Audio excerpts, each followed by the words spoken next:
would have died if the group decided to work together and not against each other. The robot announces that Yuki has gained twice the prize amount for solving Hiro's case. Yuki brings out his gun and places it on the table, followed by Ando doing the same with his screwdriver. They do this to show complete trust in each other, and also because Ando didn't have a chance with that screwdriver anyway. However, Anna refuses to participate. On the morning of day 6, Yuki finds Ando with his gun. The man puts it away immediately, hence nobody thinks much of it. Then comes the final day of the game. Yuki walks out of his room in a good mood, only to find the weapons missing. He runs to Ando's and Anna's room, but finds no one. While looking for them, he notices the door to the prison is wide open, which means Iwai has escaped and is seeking revenge. He also finds Ando's dead body in the coffin and loses his mind. Iwai takes this opportunity to hold Yuki in a chokehold. It turns out that the ceiling moving remote was his weapon, and he was the one who killed Osako for putting him in jail. The blame came down to the college kid later on, because he found the remote that Iwai had thrown outside. Shockingly enough, Iwai doesn't have the gun, and claims that he didn't kill Ando either. With only 4 minutes left for the game to end, Yuki and Iwai fight for the screwdriver. Iwai wins, and is about to kill Yuki, before Anna comes to his aid with the gun. She is about to shoot, but Yuki stops her, remembering that Ando made some changes to the gun in the morning. Amidst the struggle, the gun ends up in Iwai's hands. He fires, and dies in the explosion that follows. Finally, Yuki and Anna are declared the survivors. The door opens, and a man hands Yuki his share of the prize money. Even though Anna is left without any money, she doesn't seem that mad about it. She finally reveals that she is a part of the game, like Hiro was. Her job was also to pit the participants against each other, and she was the one who put the gun in Yuki's chest. The person who let Iwai out of the cage was also her, but when it came down to Yuki's life, she couldn't let him die. After dropping these truths on Yuki, Anna simply drives away. In the final scene, we see Ando coming out of the building. He discloses that he pretended to die, so no one would try to kill him on the final day. On their way back to the city, Yuki tosses the bag of money, not wanting to associate with any part of the sick game.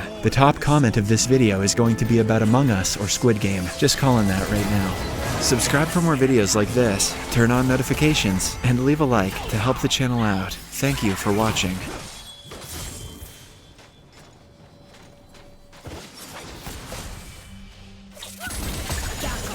The show opens up as a man named Michael wakes up in the desert feeling disoriented and uncertain of his location. Suddenly, he hears the sound of a gunshot and barking dogs. Looking up, he witnesses a group of armed men chasing an elderly man. Determined to help, Michael rushes towards the old man and carries him to a nearby cave. Sadly, the old man has also been shot, and with his last breath, he asks Michael to conceal his body and inform someone named 554 that he managed to escape.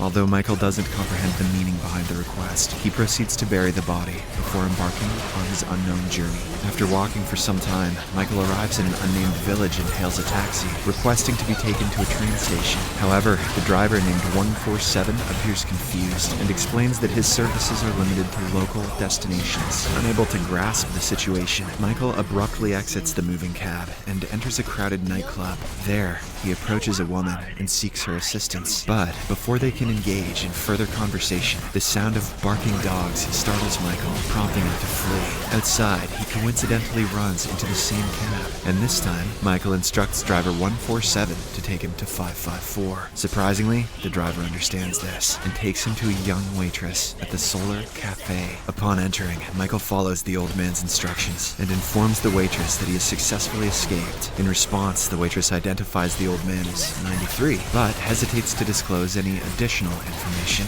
as she wishes to avoid involvement in any potential trouble. Suddenly, the armed pursuers and barking dogs reappear, prompting Michael to run upstairs. With no other means of escape, he breaks a window and jumps onto a ledge. At that moment, he notices a man wearing a hat, casually tossing an object in his hand. The next second, Michael suddenly loses consciousness and falls from the ledge. After some time, he wakes up in the village hospital and discovers that the doctor treating him is none other than the woman he encountered at the nightclub, referred to as Dr. 313. Curious about his situation, Michael inquires about what's happening, and she advises him to accept the reality around him. Before being discharged, Michael is brought to meet the same enigmatic man wearing a hat. His name is Tu, and he seems to be the one who controls the village. Michael demands that he be taken to the American consul, which can transport him back to New York. However, 2, who addresses Michael as 6, informs him that New York doesn't exist. Following this, Michael is driven to an apartment labeled number 6, which bears a striking resemblance to his apartment in New York. The next day, while wandering through the streets of the village, Michael notices 2 prominent towers in the distance. Driven by his determination to find an escape, he purchases a map from a local shopkeeper, steals a cab, and ventures out into the desert. He then climbs up to the highest point of a rock formation and searches for an escape route, but doesn't find any. Overwhelmed by fatigue, Michael collapses on the ground. After a while, 313 discovers him in the desert and takes him back to the village in her car. The following day, Michael visits the old man 93's apartment in search of clues. Inside, he discovers a drawing depicting Big Ben in London. Michael then seeks an explanation about the drawing from 554. Initially hesitant, 554 reveals to him about 93's dreams regarding another world. 93 believed that they were prisoners being held in the village. Furthermore, 554 asserts that there are others who also experience these dreams and proceeds to share her own drawing, a recurring vision featuring the Statue of Liberty. This revelation ignites hope within Michael, and he assures 554 that they'll work together to find a way out of the village. Michael has drawings too, many drawings of McDonald's, but he keeps them a secret for now. On the following morning, Michael awakens to the sound of the final rites for 93. Hurriedly, he steps outside and informs the mourners that there exists another place beyond the village, and that 93 had discovered a way out. However, 2 dismisses his claims and proceeds with the final ritual.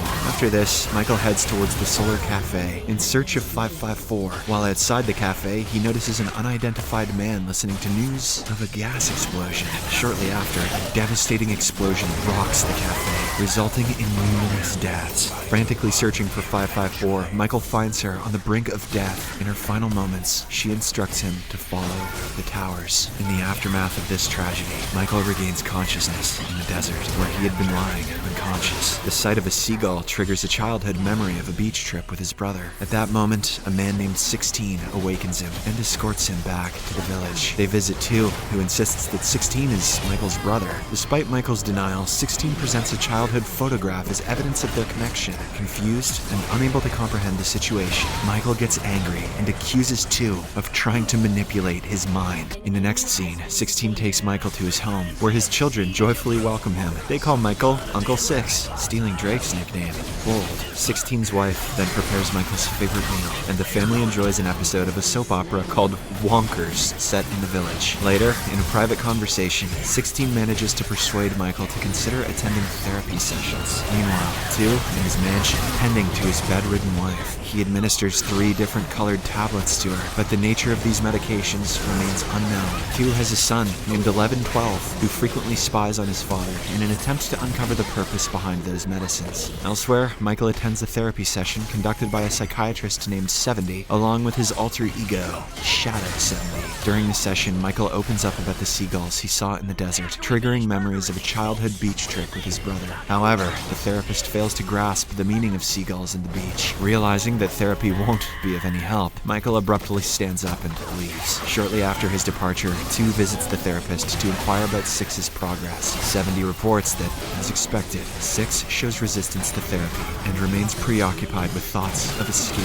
the village. Later that day, 16 takes Michael to work as a sightseeing bus driver. Michael is nervous as he hasn't driven a bus in his life, but his brother is pretty sure that he can handle it. Michael takes the wheel and provides a guided tour of the village to the passengers, while 16 offers commentary on the various sites. Eventually, Michael drives the bus towards the desert, where they stumble upon an anchor partially buried in the sand. Michael assumes it is from a ship, suggesting the presence of an ocean nearby. However, 16 dismisses it as a desert illusion and leads Michael to an abandoned train station, triggering memories of their childhood playtime there. They refer to the place as the edge of the world, which strikes a chord with Michael. At that moment, a passenger approaches them and shares her experience of hearing the sound of the ocean during her initial visit. The next day, Michael takes number 313 to the ruins and expresses a peculiar connection to the location. Trusting his instincts, he discovers an old box containing a childhood note he had written.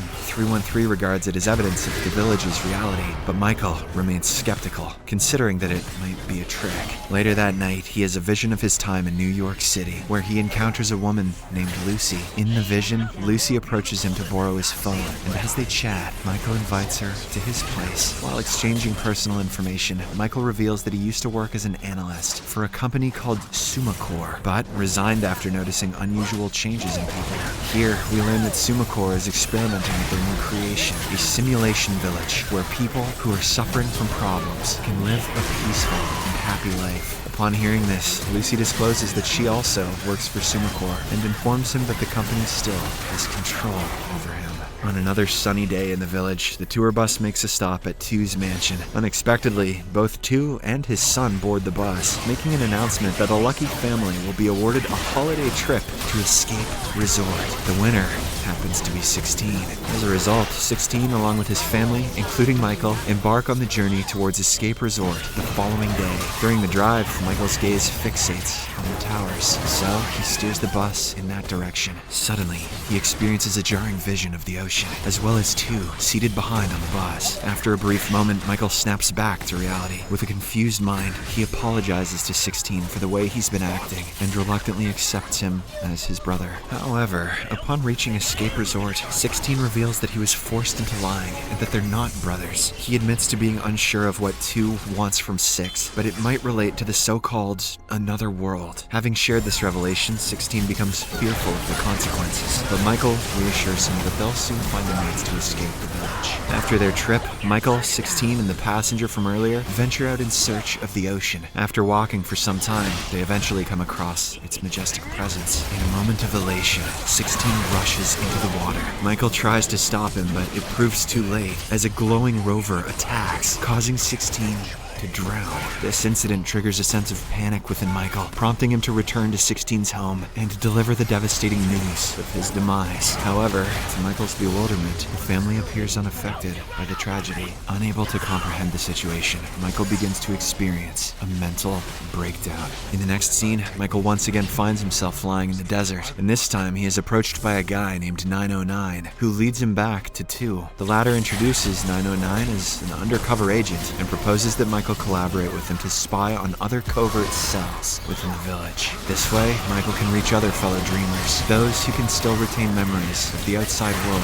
Although skeptical of it being another trap, Michael recognizes the potential benefits for himself and agrees to the proposition. Their first assignment involves monitoring a school teacher named 1955, who is suspected of being a dreamer. To carry out their task, Michael poses as a teacher and keeps a watchful eye on the classroom. Seizing the opportunity, he encourages his students to investigate and gather information about what's really happening in the village. Eventually, Michael learns that the man he knows as Tu is only the latest in a series of Tus, and that there is no one, nor has there ever been. As the days pass, Michael uncovers the fact that all the villagers are spying on each other. He even discovers that 909 is monitoring his activities and reporting back to Tu. As a result, Michael also begins to leverage his undercover role in an unusual way for his own advantage. One night, while spying on 1995 at his residence, the situation takes a horrifying turn as 1995 notices their presence and proceeds to harm himself with a blade. Witnessing this shocking act, Michael freaks out and promptly rushes 1995 to the hospital. After some time,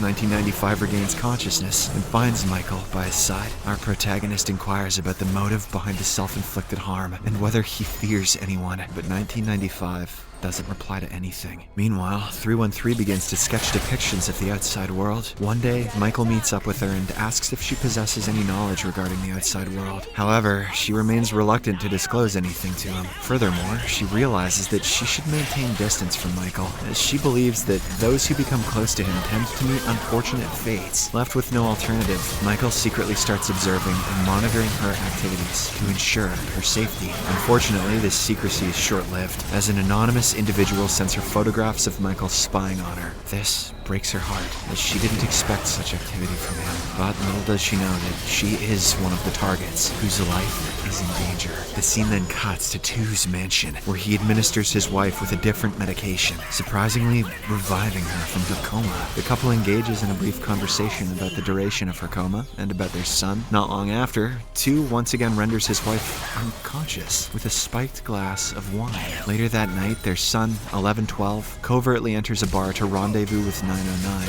Here, it's revealed that 1112 is, in fact, homosexual, and the two of them are having a secret affair. Unbeknownst to them, Michael discreetly observes their encounter from a distance. The next day, 2 assigns Michael a new mission to monitor 909, as his recent behavior has raised suspicions and casts him as a potential suspect. Subsequently, Michael visits 909's place and discovers that 1112 is present there as well. He confronts them, questioning whether they were the ones who sent the spying pictures to 313. When the pair hesitates to answer, Michael resorts to blackmail, forcing them to keep 313 out of all of this, or else he'll expose their secret relationship. However, Michael remains oblivious to the fact that 313 is already held captive in a dark tunnel alongside other dreamers. Later, 1112, who fears being exposed, brutally kills 909 by stabbing him, and not the way he typically does. Shortly after learning of 313's abduction, Michael swiftly rushes to her aid, heading towards the tunnel where people are treated or engulfed by a radiant rover. Within the tunnel, he comes across a young girl named 1100, who assists him in locating 313.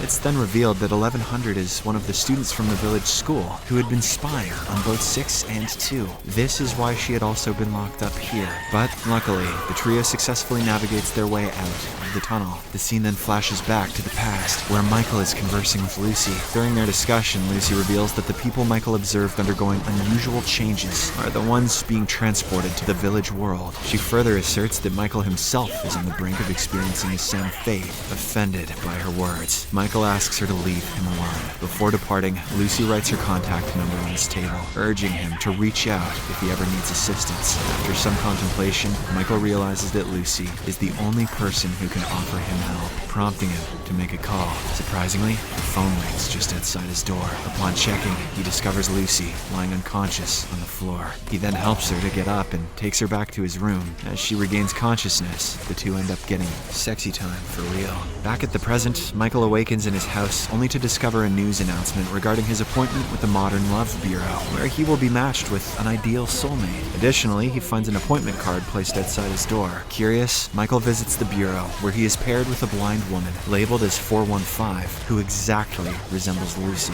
His soulmate is blind. Hard not to be offended by that. Following this arrangement, the new pair meet at a restaurant to get to know each other better. Michael knows that she is Lucy, but 415 has no recollection of life outside the village. Nevertheless, she appears to enjoy Michael's company in their first meeting. After conversing for a while, Michael invites her to his place, the same way as he had done in the past. At home, as they're about to share a kiss, Michael suddenly experiences a vision of their past intimacy, which unsettles him. In response, he inadvertently refers to her as Lucy, causing her to get angry and abruptly leave. Elsewhere, 1112 steals 3 differently colored medications from his father's safe and brings them to 313, asking her help in determining their purpose. After conducting an examination, 313 reveals that one of the pills is a sleeping tablet, while the contents of the other 2 remain unknown, probably for headaches and also rumors. At the driver 147's residence, Michael enjoys a drink with the family. Shortly after, they discover a deep, dark hole in their garden. Uncertain about its nature, 147 quickly reports it to the relevant authorities. In the midst of their concern, 147's young daughter cycles towards the hole and tragically falls into it. Wondering if 2 can help, Michael rushes to inform him of the devastating incident. However, 2 dismisses the hole as a mere anomaly due to weather conditions. It becomes evident that mysterious, similar holes have appeared in other parts of the village as well. As a measure to address this issue,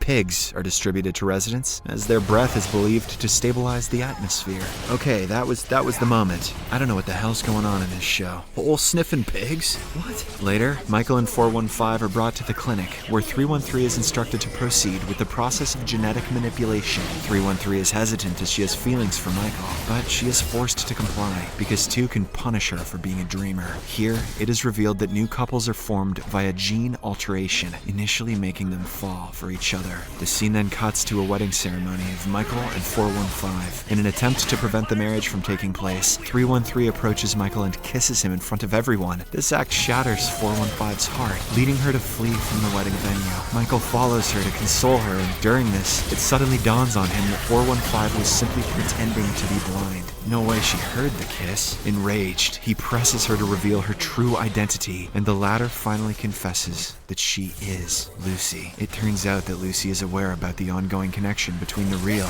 as well as the village world. She further reveals that two brought her to the village for only one mission. She had to fall in love with Michael and then break his heart. However, she now expresses relief that he has been freed from her manipulations. Devastated by this revelation, Michael leaves the venue and walks back home. Along the way, he notices 147 standing near the mysterious hole, contemplating jumping into it in search of his daughter. Worried, Michael approaches the poor man and urges him to remain strong for his wife, even though their daughter is no longer with them. He then pulls 147 away from the hole and offers a comforting hug. Moments later, Lucy suddenly appears from behind and plunges into the mysterious hole. Filled with grief, Michael screams at the gates of 2's residence, vowing to seek revenge for 415's death. Across the street, another man bearing a striking resemblance to Michael